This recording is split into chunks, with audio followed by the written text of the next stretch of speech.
Hello friends and welcome to my channel for another custom action figure video. Today we're going to be taking a look at my custom 1/12 scale Donatello. Now I started these Turtles figures a few months ago and the response to Raphael, the first one I did, was overwhelming. I really appreciate it, and the support through the video. I had so many people say, oh, please make the rest of the Turtles. Are you going to make the rest? At first I wasn't sure if I was going to, just because it's really time consuming. There's a lot that goes into making these. But the support was there, and I was like, you know what, I can't just have Raphael by himself. So I decided to proceed with the rest of the Turtles. Leonardo's been up on the channel for a while now as well. And today I'm very happy and proud to bring you Donatello. So we're going to get the figure in front of the camera and take a closer look. All right, so taking a closer look at Donnie here. Now, for the basic recipe, you'll want to check out my Raphael video, because that was an actual build video where I show you the whole process. So check that out if you want to see what all went into this. But, you know, basic overview is that I took these like turtle bath toys and I took the shell pieces. I got them for like $10 on Amazon for a 4-pack. I took the shell pieces out and I took the body of it and I put it on top of like a Mezco body.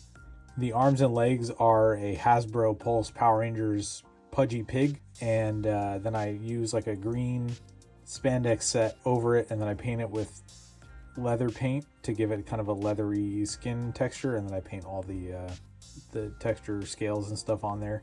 I sculpt the head from scratch and paint that up and make the belt and the weapons and all that. So each one of these is a pretty detailed process, and they take a long time. And that's why I was like, do I want to do 4 of these? But I'm happy that I did. With Donnie, I tried to make him much more slim than the others as much as I could. I needed to use the same base body pieces for all of them because they have the right proportions and I wanted to keep them consistent. But with Donnie, I sanded and, you know, used a Dremel tool and sanded off as much of the bulk from him as possible. I wanted to still keep these kind of animalistic turtle-like proportions, but you know, where they're thicker toward the end and in this section in here, but he's much thinner than the other turtles. The other thing I did differently is the front shell piece, which is called the plastron. I made his more narrow. I did that by cutting it a different way than the others and also cinching it tighter so that it wouldn't be as wide. So it just gives him an overall thin look. And then his neck is probably a little taller and skinnier than the rest. The neck I used underneath, I wanted to make sure that it kind of had that quality to it. Yeah, I'm really pleased with how he turned out. This was the hardest one to make because I had real issues getting the hips to attach. When you're Frankensteining these bodies together, and actually funnily enough, I had a Mezco knockoff Frankenstein that I used for the body on this one.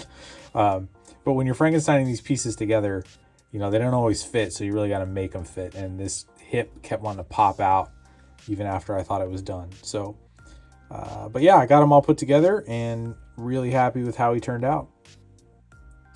Now, I think a lot of times when people redesign the turtles, they have a tendency to over-design them, especially Donatello, right? Because he's the gadget guy, you know, especially the Platinum Dunes movies, they really just went to town on this guy with, you know, they have him wearing solar panels and microchips and iPads and stuff.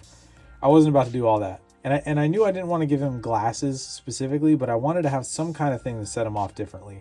And I had this pair of Mezco goggles. I think they came from like the Black Skull Society or something. I don't have those figures, but I found somebody parting it out. And so I bought those pieces. And so I cut the goggles out, placed them over his eyes, and then I cut the bandana to fit over his eyes.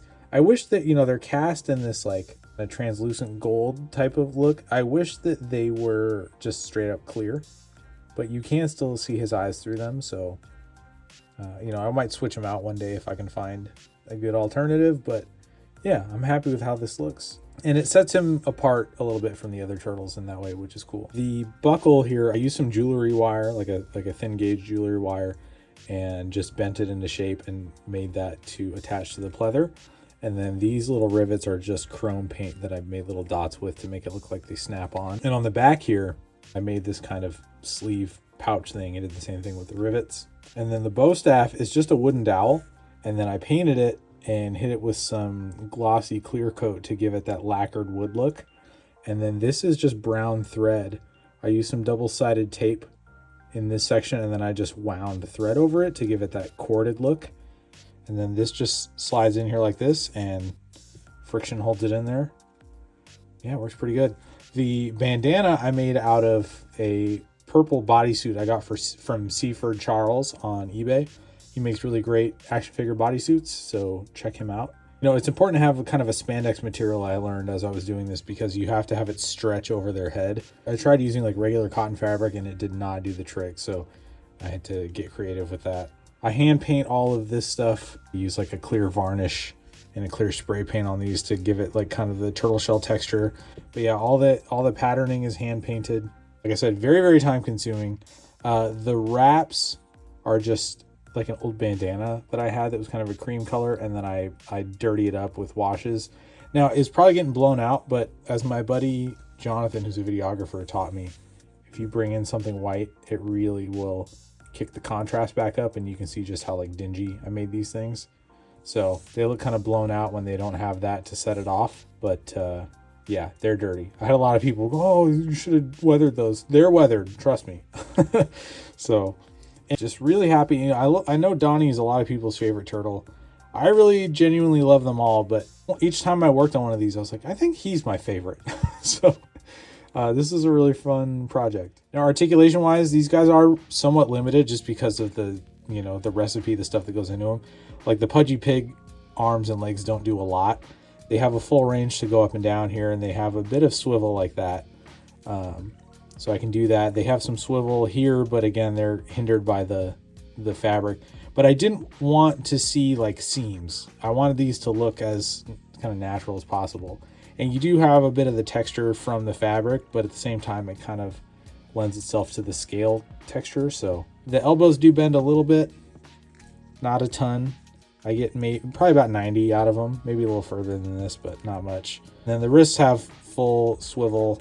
All the fingers are articulated, which is nice, and they can bend this way and that way. I do have like a piece of this fabric covering the seam because I want it to be as seamless as possible. And then the legs, you know, they can come forward and come out a bit, but the hips on this one were especially difficult. And then the knees do bend pretty far. You got ankle pivot, and they can go forward and back.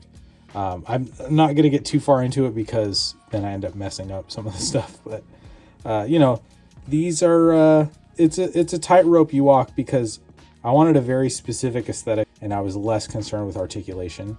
I knew that, you know, the body types that I was making were going to not lend themselves too much to articulation, but they can hit some poses and they look hella cool on the shelf. And I got a decent amount at the neck. You know, I got rotation here, got swivel. You know, you can look up, you can look down, side to side. The rubber material here kind of wants to make them snap back into place, but if you do it just right, you can get them to hold certain poses like that. So, you know, again, these are handmade, so you don't expect like factory level, you know, Marvel Legends articulation or anything out of these. But yeah, to have a cool looking turtle like this that is fairly posable is pretty sweet. So as I mentioned, if you'd like to see more about how these are made, check out the Raphael video. I'll have a link in the description below. And you can see the whole process that goes into making these guys. Everyone who's new to the channel and seeing this for the first time, welcome. I hope you stick around. I do a lot of stuff like this, and a lot of what you can see in the background is stuff I have made on the channel or will make. If you have been patiently waiting for me to post more of these, I really appreciate it. I appreciate you rocking with me, and I know these were a long time coming, finally out of my work crunch, so stay tuned. I'm going to have more turtle stuff coming. Michelangelo will be up next. And as I mentioned previously on the channel, I'm going to be making a custom turtle van to go with these guys. And I have a couple more characters in the works that I have all the parts for, and I just need to sit down and put them together. So we're going to end here with a quick shot of Donnie with his brothers. As I mentioned, there are videos for these guys on the channel right now, so be sure to check those out if you haven't seen them. And that's right, we're saving Mikey for the next video, so you're not going to see him up close right now. Yeah, and if you like this kind of stuff, I'm always making cool stuff on this channel. I made this bat cave on the channel, as well as a whole video where I customized this Batmobile. I believe I was the first person on the internet to chop that canopy and reshape it and you know, fully customize this on like a movie level, as accurate as I could get it. So check that out. Here's another glimpse at some of the other stuff here that I've made that's been posted on the channel. I made this tumbler on the channel. I made this matrix diorama. And my most recent video is this DCEU display with a bunch of custom figures in there. So check that out if you are so inclined.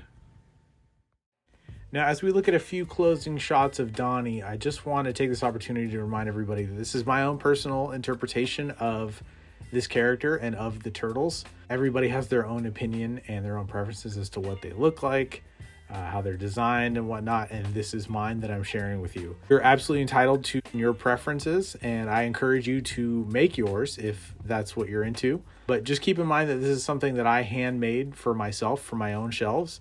And so if it doesn't look like how you want your turtles to look like, that's okay, because they're for me. But I make these videos to show how I did it so that people can have an idea of how to maybe approach their own. So I encourage you certainly to make a version that you're happy with if you want to. So that is going to do it for this video. I want to thank you all so much for watching. I invite you to click the like button and hit subscribe and join me as I make cool stuff. Custom figures, dioramas, vehicles to go with the figures. I review new stuff that I get on the channel. If you're looking for other ways to support this, I've got t-shirts available. My Head on Swivel shirt, as well as several other action figure and comic book themed shirts, are available in my Redbubble shop. If you've never used Redbubble, it's pretty great. You pick the color shirt, the style, and the design you want, and they ship it right to you. Now, if you're not a t-shirt person, but you like comics, I've got several comics and graphic novels available, namely my books High Crimes, Count, and Retroactive. High Crimes is kind of Breaking Bad meets Cliffhanger. Retroactive is like James Bond meets Groundhog Day, and Count is my sci-fi reimagining of the Count of Monte Cristo. Think kind of a, you know, John Wick meets Batman meets Zorro. It's a cool story with swashbuckling action and sword fights and vehicle chases, and it's about redemption, revenge, and revolution. So those are all available at your local comic shop, bookstore, or at the links in the description below. So to everyone who's picked up a shirt already or one of my books, thank you so much. Like, it means the absolute world to me, and I really, really appreciate it. It really helps make it so that I can do this kind of stuff and bring you more videos. Couldn't ask for anything more, so thank you. So that is going to do it for this one. Until next time, keep your head on swivel.